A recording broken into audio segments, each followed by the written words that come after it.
எல்லாருக்கும் வணக்கம். என் பேர் Priya Srinivasan. Welcome to I camp in my kitchen. இன்னைக்கு நம்ம பார்க்க போகிற ரெசிபி ஒரு சிம்பிள் கஷாயம். வாங்க எப்படி பண்ணுறதுன்னு பார்க்கலாம். இந்த கஷாயத்துக்கு தேவையான இன்க்ரீடியன்ஸ் எல்லாம் ஸ்க்ரீனில் லிஸ்ட் பண்ணியிருக்கேன், பார்த்து நோட் பண்ணிக்கோங்க.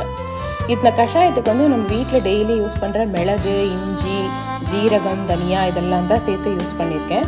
இதை நீங்கள் முழுசாகவும் போடலாம், இல்லை ஒன்றும் பாதியாக உடைச்சும் போடலாம். நான் ஒன்றும் பாதியமாக உடைச்சி யூஸ் பண்ணியிருக்கேன். ரொம்ப பொடுசாக இடிக்கணுங்கிற அவசியம் கிடையாது. நீங்கள் வீடியோவில் பார்த்தீங்கன்னா நான் சும்மா ஒன்றும் பாதியமாக இடிச்சிருக்கேன், அவ்வளோதான்.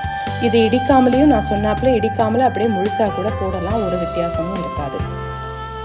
எல்லாத்தையும் இடிச்சிட்ட பிறகு ஒரு அகலமான பாத்திரத்தில் ஒரு வால்டவரால் 4 டம்ளர் தண்ணி நல்லா கொதிக்க வச்சுக்கோங்க. தண்ணி நல்லா சூடானதும் நம்ம இப்படி இடித்து வச்சுருக்கிறது எல்லாத்தையும் அதில் போட்டு கொதிக்க வைங்க. பாதி கொதிச்சுட்டு இருக்கும்போது துளசி லீவ் சொல்லியிருக்கேன், துளசி இலை ஃப்ரெஷ்ஷாக பறித்த துளசி இலையை நல்லா ஒன்றும் பாதியமாக பிச்சு அந்த தண்ணியில் கொதிக்கிற தண்ணியில் போட்டுருங்க. அதுக்கப்புறம் நல்ல பெரிய இஞ்சி, ஒரு இன்ச்சுக்கு இஞ்சியை நல்லா அதே உரல்லையே நல்லா ஒன்றும் பாதியமாக இடித்து அந்த கொதிக்கிற தண்ணியில் போட்டுக்கோங்க.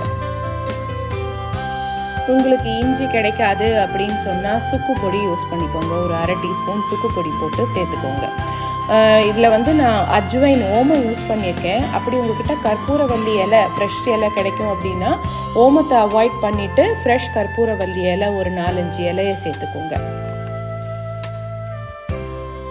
இது நல்லா ஒரு 10 நிமிஷம் தளத்தலன்னு கொதிச்சிட்ட பிறகு ஒரு 1-2 டேபிள் ஸ்பூன் வெல்லம், பொடிச்ச வெல்லம் சேர்த்துக்கோங்க. வெல்லம் உங்கள் தேவைக்கு ஏற்றாப்புல. எங்களுக்கு நல்லா கொஞ்சம் காட்டாக காரமாக இருந்தால் பிடிக்கும் கஷாயம். ஸோ அதனால் நான் 1 டேபிள் ஸ்பூன் வெல்லைப்பொடி சேர்த்துருக்கேன் 4 கப்பு தண்ணிக்கு. இது ஒரு 10-12 நிமிஷம் ஆன பிறகு அடுப்பை அணைச்சிட்டு ஒரு 10 நிமிஷம் அப்படியே இருக்கட்டும். 10 நிமிஷம் ஆன பிறகு இதை வேறு பாத்திரத்தில் வடித்து இந்த கஷாயத்தை சூடாக சர்வ் பண்ணுங்கள்.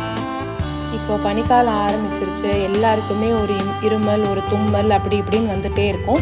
ஸோ அந்த மாதிரி சின்ன சின்ன உபாதைகளுக்கு இந்த கஷாயம் ஒரு நல்ல ரிலீஃபு. கண்டிப்பாக நீங்கள் இந்த ரெசிபியை ட்ரை பண்ணி பார்த்துட்டு எப்படி இருந்ததுன்னு சொல்லுங்கள். உங்களுக்கு இந்த வீடியோ பிடிச்சிருந்ததுன்னா லைக் பண்ணுங்கள், ஷேர் பண்ணுங்கள், என்னோடய சேனலுக்கு சப்ஸ்கிரைப் பண்ணுங்கள். அடுத்த வீடியோவில் பார்க்கலாம். நன்றி, வணக்கம்.